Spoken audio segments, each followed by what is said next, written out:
کل رات ایک ایسا واقعہ ہوا جس نے زندگی کے کئی پہلوؤں کو چھو لیا۔ قریب شام کے 7 بجے ہوں گے کہ موبائل کی گھنٹی بجی۔ اٹھایا تو ادھر سے رونے کی آواز۔ میں نے چپ کرایا اور پوچھا کہ بھابھی جی آخر ہوا کیا؟ ادھر سے آواز آئی، آپ کہاں ہیں اور کتنی دیر میں آ سکتے ہیں؟ میں نے کہا آپ پریشانی تو بتائیں، اور بھائی صاحب کہاں ہیں؟ ماں کدھر ہے؟ آخر ہوا کیا ہے؟ لیکن ادھر سے صرف ایک ہی رٹ کہ آپ فوراً آ جائیں۔ میں اسے مطمئن کرتے ہوئے کہا کہ 1 گھنٹہ لگے گا پہنچنے میں۔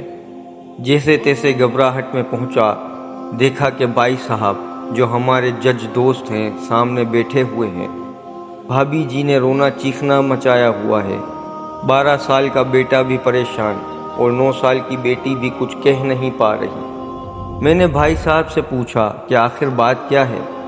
بھائی صاحب کچھ جواب نہیں دے رہے تھے۔ پھر بھابھی جی نے کہا، یہ دیکھیے طلاق کے کاغذات کورٹ سے تیار کر کے لائے ہیں، مجھے طلاق دینا چاہتے ہیں۔ میں نے پوچھا یہ کیسے ہو سکتا ہے؟ اتنی اچھی فیملی ہے، 2 بچے ہیں، سب کچھ سیٹلڈ ہے۔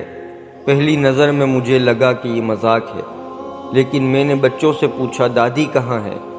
تو بچوں نے بتایا کہ پاپا انہیں 3 دن پہلے اولڈ ایج ہوم میں شفٹ کرا آئے ہیں۔ میں نے نوکر سے کہا مجھے اور بھائی صاحب کو چائے پلاؤ۔ کچھ دیر میں چائے آئی۔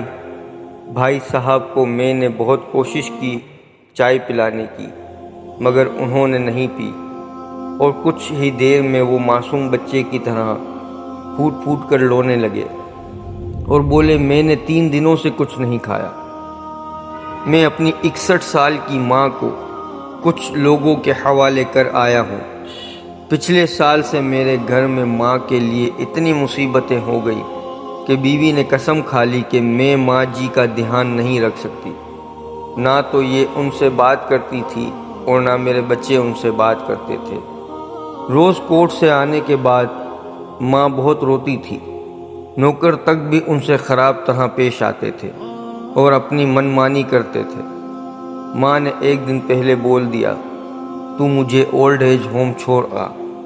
میں نے بہت کوشش کی پوری فیملی کو سمجھانے کی، لیکن کسی نے ماں سے سیدھے منہ بات تک نہیں کی۔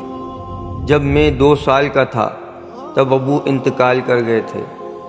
ماں نے دوسروں کے گھروں میں کام کر کے مجھے پڑھایا، اس قابل بنایا کہ میں آج ایک جج ہوں۔ لوگ بتاتے ہیں کہ ماں دوسروں کے گھر کام کرتے وقت کبھی بھی مجھے اکیلا نہیں چھوڑتی تھی۔ اس ماں کو میں آج اولڈ ایج ہوم میں چھوڑ آیا ہوں۔ میں اپنی ماں کی ایک ایک دکھ کو یاد کر کے تڑپ رہا ہوں جو انہوں نے صرف میرے لیے اٹھائے تھے۔ مجھے آج بھی یاد ہے جب میں میٹرک کے امتحان دینے والا تھا، ماں میرے ساتھ رات رات بھر بیٹھی رہتی تھی۔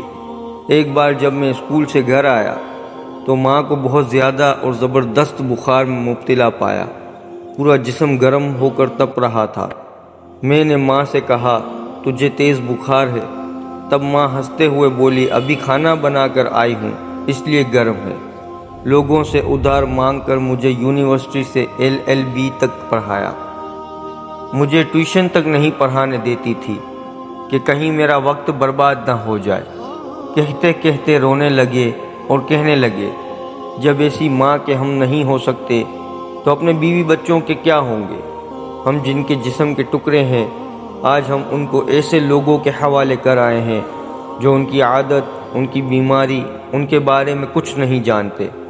جب میں ایسی ماں کے لیے کچھ نہیں کر سکتا تو میں کسی اور کے لیے بھلا کیا کر سکتا ہوں؟ آزادی اگر اتنی پیاری ہے اور ماں اتنی بوجھ ہے تو میں پوری آزادی دینا چاہتا ہوں۔ جب میں بغیر باپ کے پل گیا تو یہ بچے بھی پل جائیں گے۔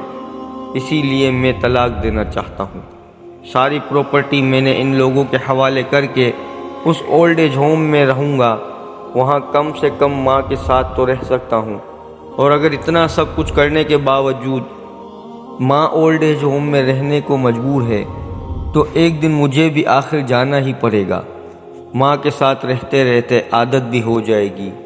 ماں کی طرح تکلیف تو نہیں ہوگی، جتنا بولتے اس سے زیادہ روتے۔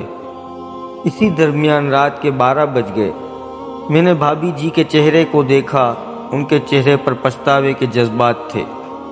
میں نے ڈرائیور سے کہا کہ ابھی ہم اولڈ ایج ہوم چلیں گے۔ بھابھی جی، بچے اور ہم سارے لوگ اولڈ ایج ہوم پہنچے۔ بہت زیادہ گزارش کرنے پر گیٹ کھلا۔ بھائی صاحب نے گیٹ کیپر کے پیر تک پکڑ لیے، بولے میری ماں ہے، اسے لینے آیا ہوں۔ چوکیدار نے پوچھا کیا کرتے ہو صاحب؟ بھائی صاحب نے کہا میں ایک جج ہوں۔ اس چوکیدار نے کہا جہاں سارے ثبوت سامنے ہیں تب تو آپ اپنی ماں کے ساتھ انصاف نہیں کر سکتے، اوروں کے ساتھ کیا انصاف کرتے ہوں گے؟ اتنا کہہ کر ہم لوگوں کو وہیں روک کر وہ اندر چلا گیا۔ پھر اندر سے ایک خاتون آئی جو وارڈن تھی۔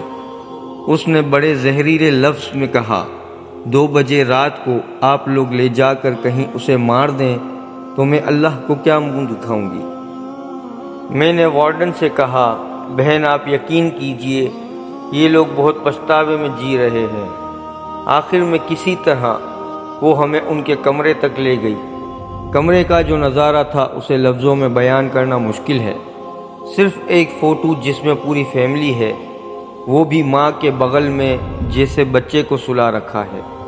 مجھے دیکھا تو اسے لگا کہ کہیں بات نہ کھل جائے، لیکن جب میں نے کہا کہ ہم لوگ آپ کو لینے آئے ہیں تو پوری فیملی ایک دوسرے سے لپٹ کر رونے لگی۔ آس پاس کے کمروں میں اور بھی بزرگ تھے، سب لوگ جاگ کر باہر تک ہی آ گئے۔ ان کی بھی آنکھیں نم تھیں۔ کچھ وقت بعد چلنے کی تیاری ہوئی۔ سارے اولڈ ہوم کے لوگ باہر تک آئے۔ کسی طرح ہم نے اولڈ ہوم کے لوگوں کو چھوڑ پائے۔ سب لوگ اس امید سے دیکھ رہے تھے کہ شاید انہیں بھی کوئی لینے آئے۔ راستے بھر بچے اور بھابھی جی تو چپ چاپ رہے، مگر ماں اور بھائی صاحب ایک دوسرے کے جذبات کو اپنے پرانے رشتے پر بٹھا رہے تھے۔ گھر آتے آتے 4 ہو گئے۔ بھابھی جی بھی سمجھ چکی تھی کہ ان کی خوشیوں کی چابی کہاں ہے۔ میں بھی چل دیا، لیکن راستے بھر وہ ساری باتیں اور نظارے آنکھوں میں گھومتے رہے۔ میرے پیارے دوستوں، ماں صرف ماں ہے۔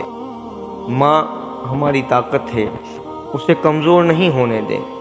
اگر وہ کمزور ہو گئی تو ثقافت کی ریڑھ کمزور ہو جائے گی، اور بنا ریڑھ کے سماج کیسا ہوتا ہے یہ کسی سے پیچھے چھپا ہوا نہیں۔ اگر آپ کے آس پاس یا رشتہ دار میں اس طرح کے کوئی مسئلے ہوں تو انہیں یہ ضرور پڑھوائیں اور اچھی طرح سمجھائیں۔ کچھ بھی کریں لیکن ہمیں جنم دینے والی ماں کو بے گھر بے سہارا نہیں ہونے دیں۔ اگر ماں کی آنکھ سے آنسو گر گئے تو یہ قرض کئی جنموں تک رہے گا۔ یقین مانے سب ہوگا تمہارے پاس، لیکن سکون نہیں ہوگا۔ سکون صرف ماں کے آنچل میں ہوتا ہے۔ اس آنچل کو بکھرنے مت دیں۔ اس دل کو چھو لینے والی داستان سے خود بھی عبرت لیں اور اپنے بچوں کو بھی یہ ویڈیو شیئر کریں تاکہ وہ بھی اس سے عبرت حاصل کریں۔ امید ہے ویڈیو پسند آئی ہوگی۔ ویڈیو پسند آئی ہو تو لائک اور شیئر ضرور کیجیے گا۔ ہمارے چینل پر اسی طرح کی اچھی سبق آموز کہانیاں پیش کی جاتی ہیں۔ مزید اسی طرح کی اچھی ویڈیوز دیکھنے کے لیے ہمارے چینل پر سبسکرائب کریں اور گھنٹی کے دیے ہوئے بٹن کو دبا دیں تاکہ آنے والی ہر نئی ویڈیو کا نوٹیفیکیشن آپ کو سب سے پہلے